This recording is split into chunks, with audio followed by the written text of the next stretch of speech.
आपल्यासोबत शिवसेना उद्धव बाळासाहेब ठाकरे गटाच्या उपनेत्या सुषमाताई अंधारे, आपण त्यांच्याशी बोलूया. ताई, राज ठाकरेंनी आता पत्रकार परिषद घेऊन एक गंभीर आरोप केलेला आहे की जरांगेच्या आडून शरद पवार आणि उद्धव ठाकरे हे राजकारण करतात. मला राज ठाकरेजींकडून इतकं इमॅच्युअर वक्तव्य अजिबात अपेक्षित नाही.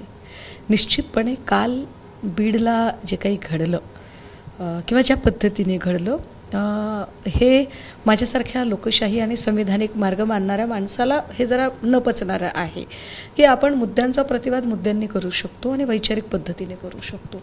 त्यामुळे जे काही काल जे झालं त्याचं समर्थन नाही कोणी करू शकत. मात्र डेस्पिरिटली, अगतिकतेने, उद्विग्नतेने किंवा फार नैराश्यातून कदाचित राज ठाकरे आज हे वक्तव्य करत असावेत. देवेंद्र फडणवीसांनी एक आरोप केलेला आहे की महाविकास आघाडीच्या काळामध्ये माझ्यासह इतर नेत्यांना अटक करण्याची सुपारी देण्यात आली होती. परमवीर सिंग जे बोलतात ते खरं बोलत आहे असंही ते बोलतात. मला असं वाटतं की देवेंद्र भाऊंनी खरंच अभ्यास केला पाहिजे आणि त्यांच्या स्क्रिप्ट रायटरने त्यांना चांगली स्क्रिप्ट लिहून दिली पाहिजे. इतकी अशी बालचित्रपटासारखी स्क्रिप्ट त्यांची लिहू नये, जरा चांगली स्क्रिप्ट लिहिली पाहिजे. मी आपल्याला आठवण करून दिली पाहिजे की माननीय न्यायालयाच्या समोर जेव्हा परमवीर सिंग उभे राहिले 3 वर्षांपूर्वी, तेव्हा त्यांनी स्पष्टपणे सांगितलं की माझ्याकडे कुठलेही पुरावे नाहीत. ते पुरावे नाहीत हे त्यांनी शपथपत्रावर लिहून दिलं की माझ्याकडे पुरावे नाहीत. फार महत्त्वाचं आहे हे. विशेष चांदीवाल कमिशन नेमलं होतं, त्या चांदीवाल कमिशनच्या समोर या वाझेची सुद्धा हे झाली होती, परेड झाली होती.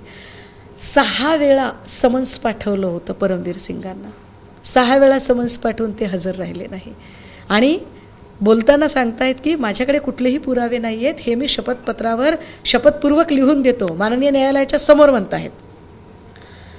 त्यावेळेला माननीय न्यायालयाने जे निरीक्षण नोंदवलं त्या निरीक्षणामध्ये न्यायालयाने असं सांगितलं की सचिन वाझे हा गुन्हेगारी प्रवृत्तीचा माणूस आहे.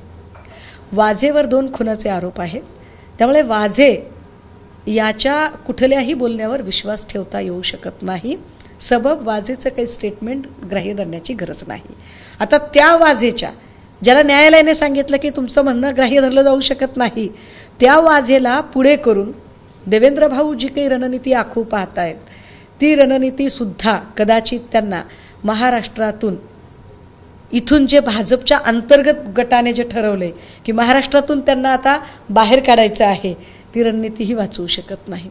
मी फार गांभीर्यानं सांगते, रिपीट करते की अशा बालिश सगळ्या कृती करून सुद्धा, अशी रणनीती आखून सुद्धा देवेंद्रजींना इथून महाराष्ट्रातून भाजपच्या अंतर्गत गटातील लोक जे टार्गेट करून त्यांना बाहेर काढण्याचा प्रयत्न करत आहेत ते कारवाई रोखू शकत नाहीत. आता दुसरा मुद्दा, परमवीर सिंग जर आत्ता खरं बोलत असते, असं आपण गृहीत धरू की परमवीर सिंग खरं बोलतायत, वाझे खरं बोलतायत, मग या लोकांनी माननीय न्यायालयाच्या समोर का बरं सांगितलं की आमच्याकडे पुरावे नाहीत? हा न्यायालयाचा अवमान नाही का? हे न्यायालयाचं उल्लंघन नाही आहे का? न्यायालयाच्या समोर ॲफिडेव्हिट देऊन तुम्ही सांगता की आमच्याकडं पुरावे नाहीत आणि आत्ता तुम्ही म्हणताय की पुरावे आहेत.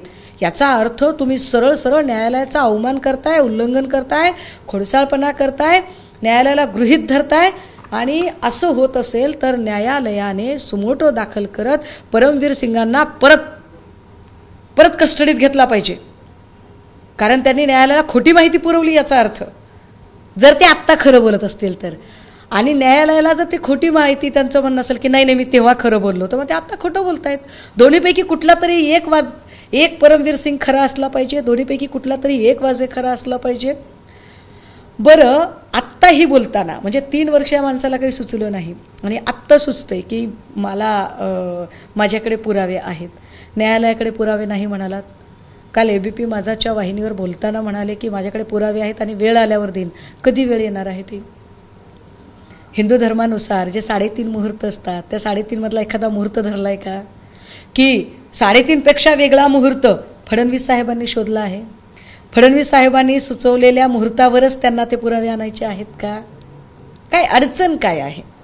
आणि मी त्याच्याही पुढे जाऊन म्हणते की हे लोक जे म्हणतायत ना की नार्को टेस्टची आमची तयारी आहे, तर खरंच वाझेची नार्को टेस्ट केली पाहिजे, परमवीर सिंगांची पण नार्को टेस्ट केली पाहिजे आणि अनिल देशमुखांच्या नार्को टेस्टची मागणी करणार आहे. म्हणजे फडणवीस साहेब जरी मागे राहत असले आणि या दोघांना पुढे करून जरी मागणी करत असतील तर अनिल देशमुखांची नार्को टेस्ट करावीच, पण त्यांच्यासह देवेंद्र फडणवीसांची सुद्धा नार्को टेस्ट करावी. बच्चू कडूंनी काल छत्रपती संभाजीनगरमध्ये एक आक्रोश मोर्चा काढला. खूप संख्या चांगलीच होती, खूप यशस्वी मोर्चा झाला. ते तिसऱ्या आघाडीच्या तयारी दिसत, परंतु आज सकाळी त्यांनी शरद पवारांची भेट घेतली पुण्यामध्ये. त्यामुळे अशी चर्चा आहे की ते महाविकास आघाडीमध्ये जातील का, अशी पण एक चर्चा आहे. तर तुम्हाला काय वाटतं एकंदरीत बच्चू कडूंच्या भूमिकेत? नाही, मला त्याची काही माहिती नाही आहे फारशी, आणि माहिती नसताना मी त्यावर बोलणं काही संयुक्तिक नाही आहे.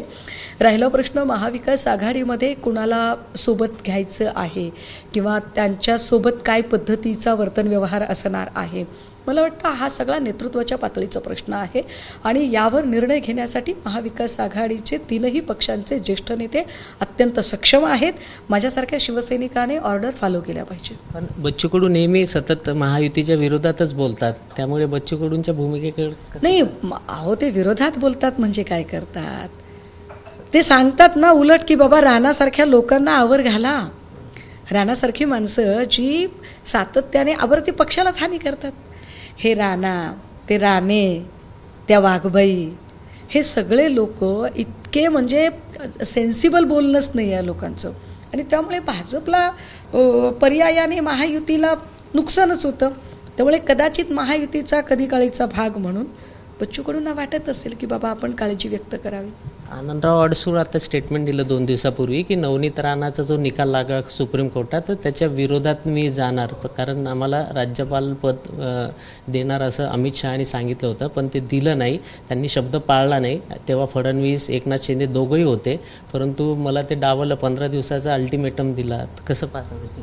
नाही बाबा, मी कशाला काय पाहू, माझ्या पक्षाची गोष्ट मी पाहीन ना. माझ्या पक्षाची बांधणी काय आहे, संघटना काय आहे, कुठे प्रॉब्लेम्स आहेत, कुठे लॅक्स आहेत, मी त्यावर टिप्पणी करेल, मी त्याचं निरीक्षण करेल. त्यांचं काय चाललं आहे, ते कुणाकडे जात आहेत, कुणाकडे काय मागत आहेत, हा कम्प्लिटली त्यांचा लुकआउट आहे. मला वाटतं मी त्यावर भाष्य करू नये. आणि मी म्हणजे माझ्यात आणि नितेश राणेमध्ये काय तर फरक आहे ना, उगाच आपलं उठायचं आणि कुणावरही बोलायचं, तर माफ करा, मी काही असं काही बोलू शकणार नाही. शेवटचा प्रश्न, आता विधानसभेचा बिगुल काही दिवसात वाजणारच आहे, कशी तयारी आहे, काय वाटते तुम्हाला यावेळेस महाविकास आघाडी आणि महायुतीमध्ये तर सामना होणारच आहे, पण काल पुण्यातल्या पत्रकार भवनला एक कार्यक्रम संपन्न झाला ज्याच्यात राज्याचे माजी मुख्यमंत्री आणि काँग्रेसचे ज्येष्ठ नेते पृथ्वीराज बाबा होते. आणि पृथ्वीराज बाबांनीही हे पुन्हा एकदा स्पष्ट केलं की महाविकास आघाडी ही 160 पेक्षा जास्त जागा जिंकेल. अगदी याच पद्धतीने आदरणीय पवारसाहेबसुद्धा बोलले. माझ्यासारख्या शिवसैनिकाचं काम आहे की माझ्या नेत्यांनी ज्या अपेक्षा आमच्याकडून व्यक्त केल्या आहेत त्या अपेक्षांची पूर्तता करण्यासाठी राज्यभर बांधणी करणे, राज्यभर संघटन उभा करणे आणि प्रत्येक उमेदवार निवडून आला पाहिजे, जिंकला पाहिजे, यासाठी परिश्रम घेणे. बाकी उमेदवार कोण असावा, जागा किती असाव्या, कोणत्या जागा कुणाच्या असाव्या, हा निर्णय संपूर्णतः आमचे नेते घेतील. तर ह्या होत्या सुषमाताई अंधारे, ज्यांनी सविस्तर प्रतिक्रिया एबीपी माझाला दिली. कॅमेरामॅन अमोल देशमुखसह प्रणय निर्बाण, एबीपी माझा, अमरावती. एबीपी माझा, उघडा डोळे बघा नीट.